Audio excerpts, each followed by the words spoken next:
Hey guys, James SuperCoach here. Today in this video I'm going to be giving you my round 2 review, and as you can see by this, I'm pretty happy with this. Top 1%, a very nice start to the buy rounds, 2040. Funny thing is I thought I was tracking well, but I didn't think I'd be like top 1% good. I thought I'd be like top 3%, 4% sort of range, but top 1%. This is fantastic. Super happy. Season rank of 2k. That is excellent for the second round of the season. Got up 15,000 ranks. Oh, this is just beautiful. Let's get to the team. See how everything went. As you could see though, before we get into the team, I did change up the trades. I ended up using a boost because of Flynn being out and just carnage with team selections and all that. So what I ended up doing is I got Sanders, Perryman, and who was the other one I got out? Sanders, Perryman, and Flynn out, and I ended up getting O'Driscoll at the flex, Levi Ashcroft, and Dane Zorko. And I got Zorko because you know how heavy I am on Brisbane's run coming up, and it looks like it's paid off so far. So that's been a great those trades ended up pretty well for me. Let's get straight into the team though. So first up we got Sheasel with an 81. Bit disappointing considering he had an average game last week as well. So yeah, just he'll definitely bounce back. He's not a trade or anything. It's just a bit annoying that we had to start him and now he's going to be losing his cash. What's his break even? 170. So unless he can pull out a big game, which he might, but I don't think he will. If he doesn't pull out a big game, he's going to be losing quite a bit of cash, and you're going to be pretty pissed off about starting him. But in the long run, you know he's going to be top 6 defender. So there's no point buddy whinging about Sheasel. Everyone's got him. He's going to be top 6 defender. Don't worry about it.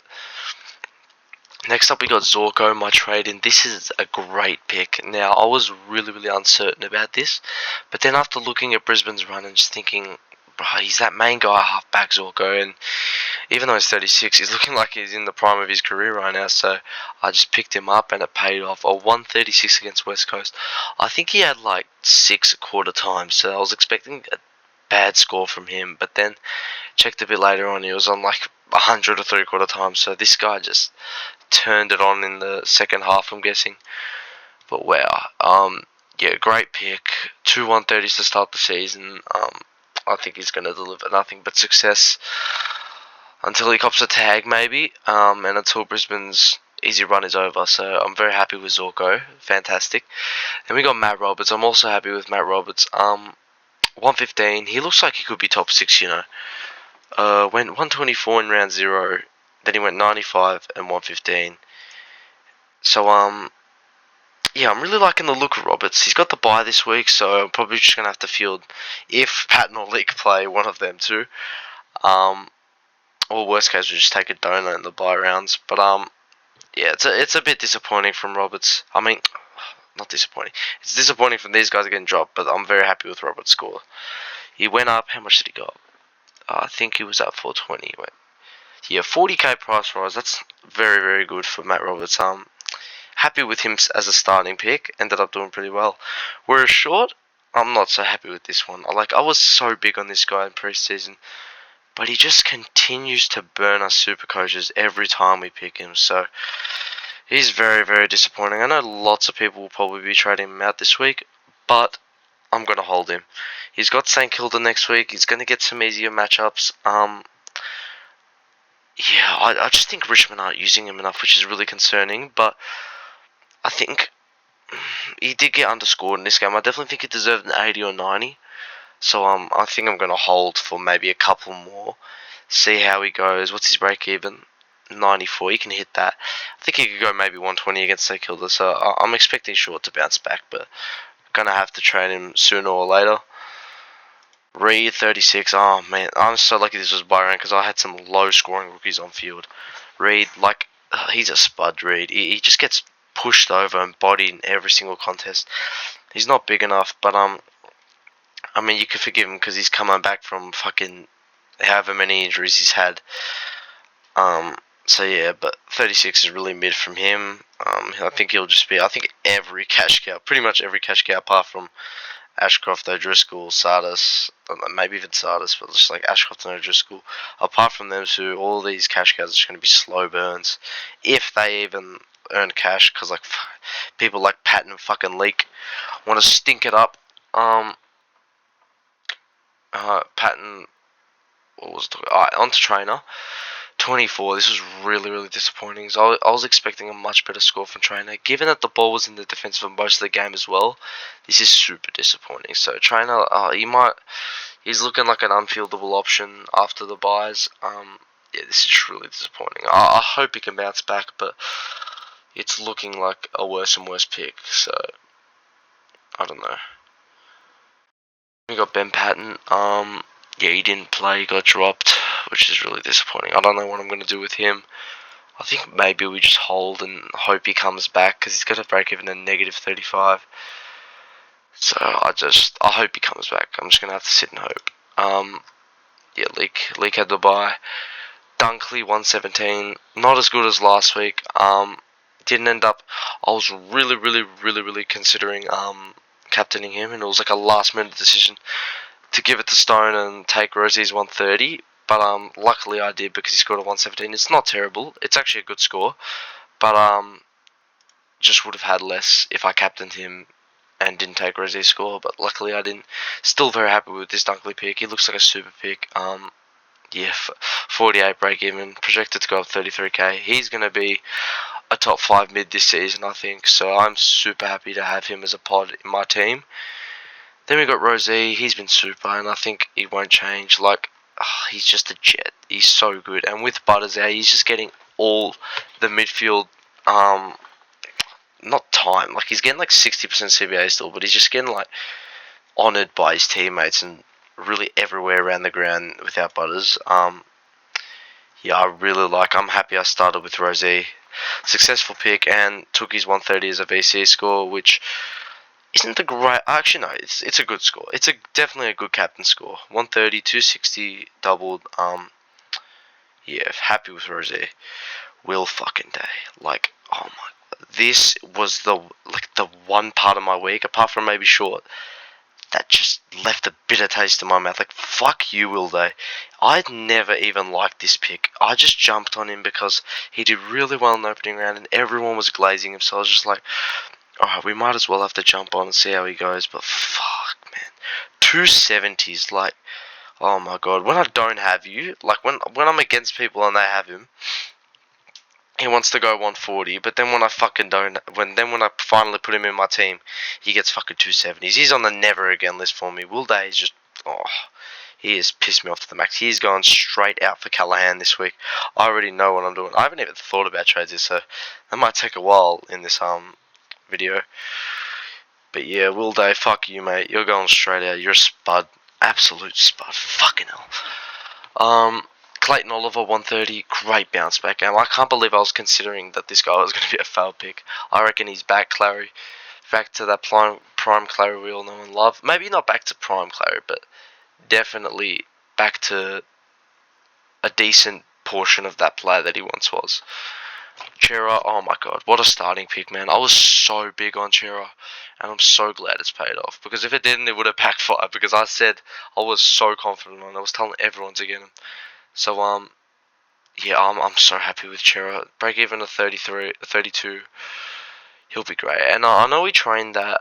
Some people traded him out because he was training in defense or something. But like, don't do that. Like, they're probably just resting him or something, or putting him there so that they can try someone else in the midfield. Like, they're not going to do that in game. And although I wouldn't put it past Voss because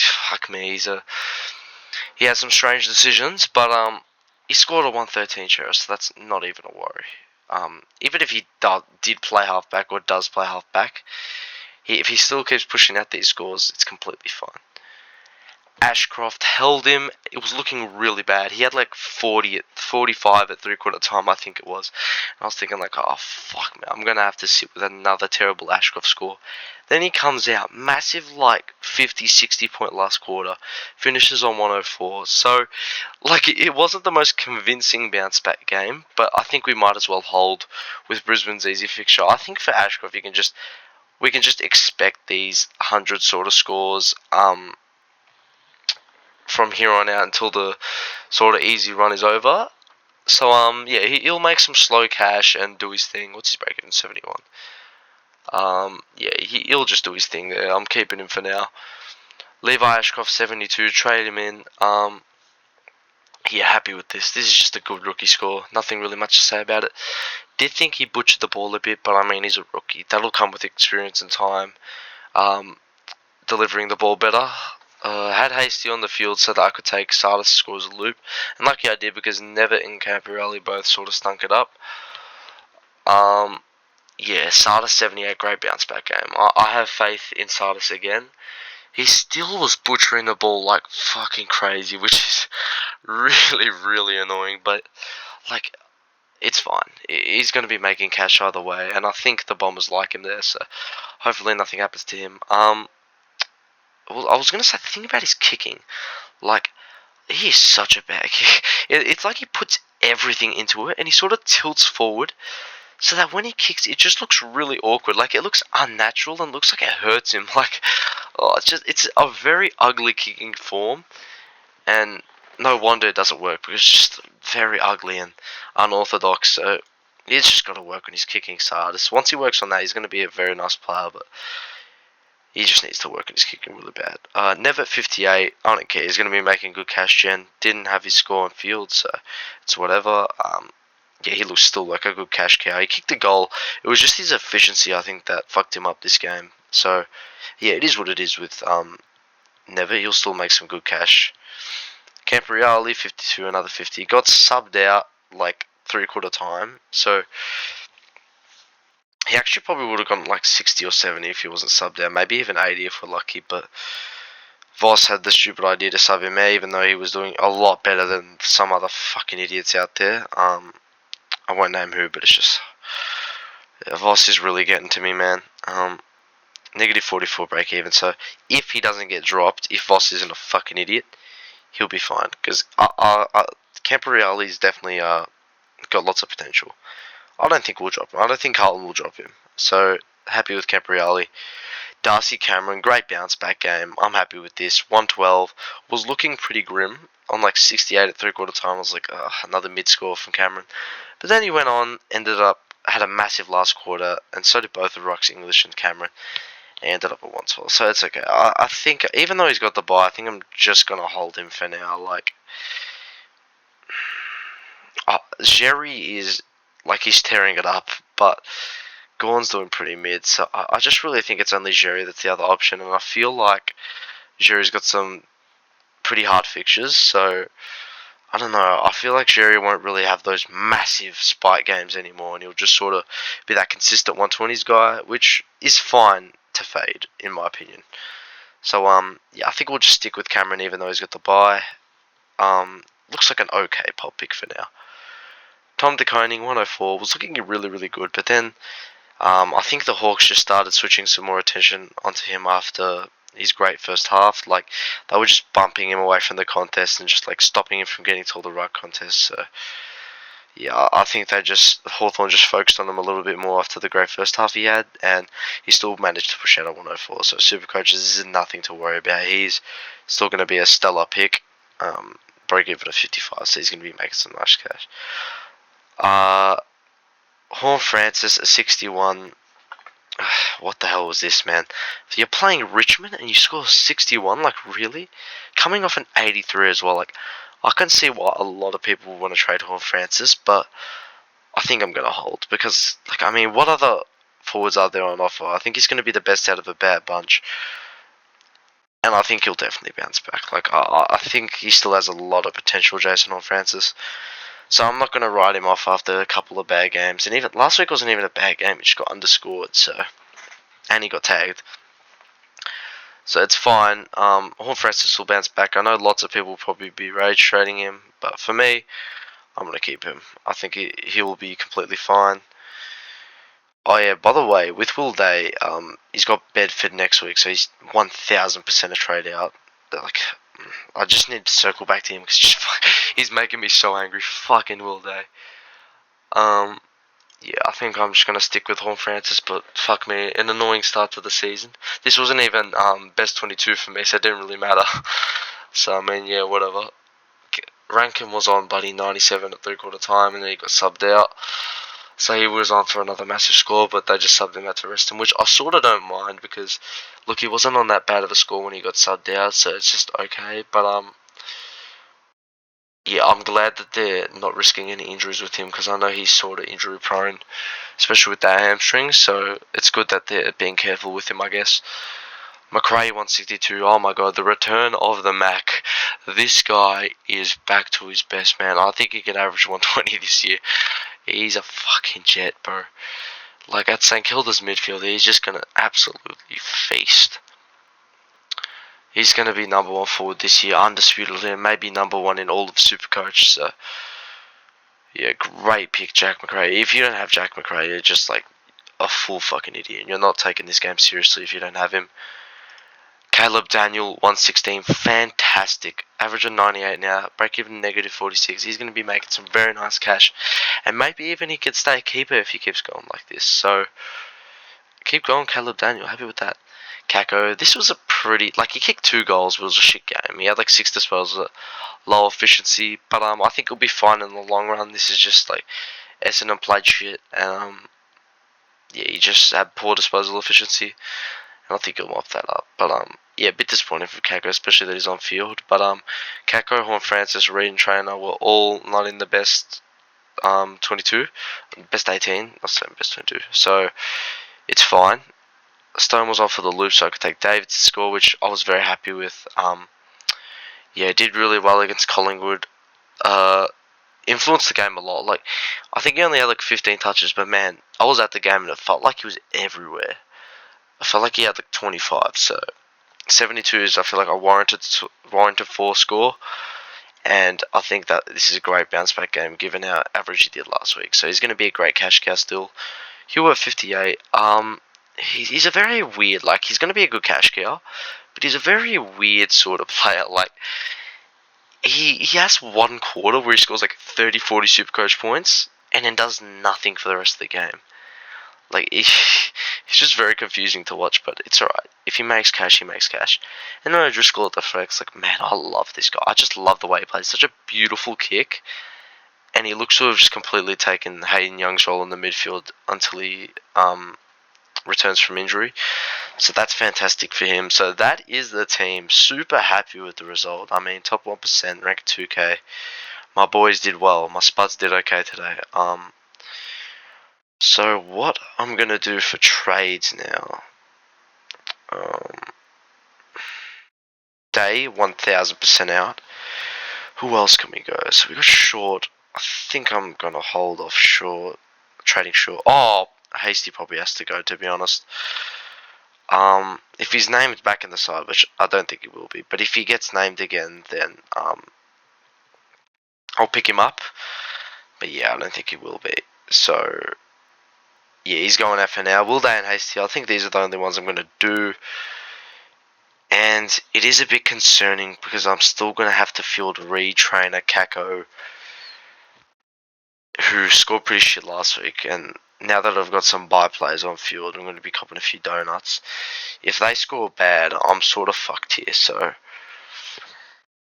I might have to trade one of those guys out. But I really don't want to use another boost. Like, I think it's good to be aggressive in the earlier rounds, but like last year I used so many trades earlier on and I just copped so many injuries towards the back end of the season and it just fully fucked me over. So, yeah, I think I've definitely got to be more careful with my trades this season. It was bad enough that I used a boost last week, but I mean, it did end up going really well, so happy about that. Yeah, so for Will Day, I already know who I'm going to. It's not even a discussion. Finn Callahan. Like, this is just an ultimate swap. Like, Will Day, the dud, for fucking Finn Callahan, this absolute sexy beast, man. 144 and a 104. I think he can only continue from here. And even scoring at 100 and had 31 disposals when Tom Green was back in the team. So that shows that his role isn't going to change off that. Yeah, that's really good from Finn Callahan. Now, as for my next trade, I'm going to go a rookie. Let's go to break even. Let's have a look. Now, I could, and I probably should, go a Lindsay or a Henderson, or maybe even a Reed. Hall did pretty shit. Pelosi and Hall look really good, but they'll be pickups next week.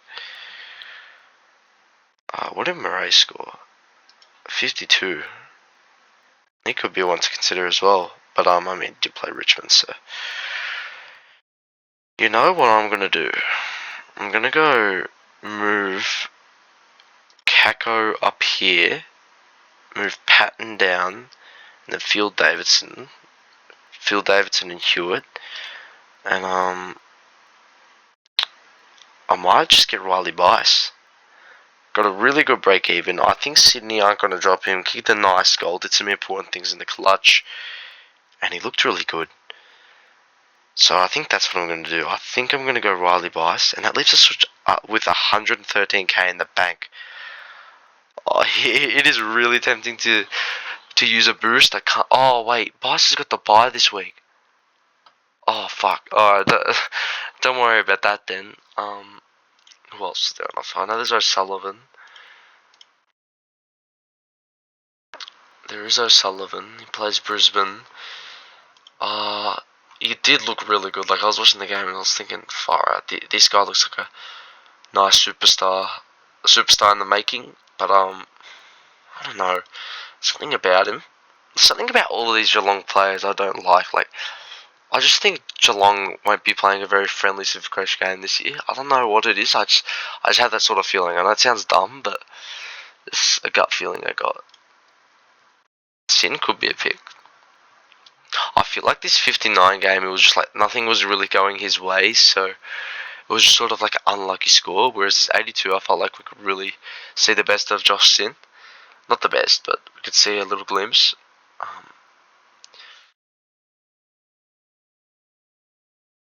Yeah, he might be one to consider. I think we should just go Connor O'Sullivan though. Do that. Put him on for who should we put? A Trainer or Reed? Who's got the easier matchup? Trainer does play St Kilda, and those are the best. St Kilda's the best for backline matchups, so I think I'm gonna put O'Sullivan on for Reed, but yeah, we'll focus on that later in the week. So that's my team. These are the trades. I might use a boost. I'll probably upload a video. Like I felt like I should have uploaded a preview and like an update of my trades before the round started last week. So I might do that this week because I definitely feel like I'll change with these trades. So yeah, if that happens, I'll see you guys then. If not, we'll see you guys in the next round review. Really overall happy with this week, and things are looking up for the team. So thank you guys for watching. I'll see you all in the next one.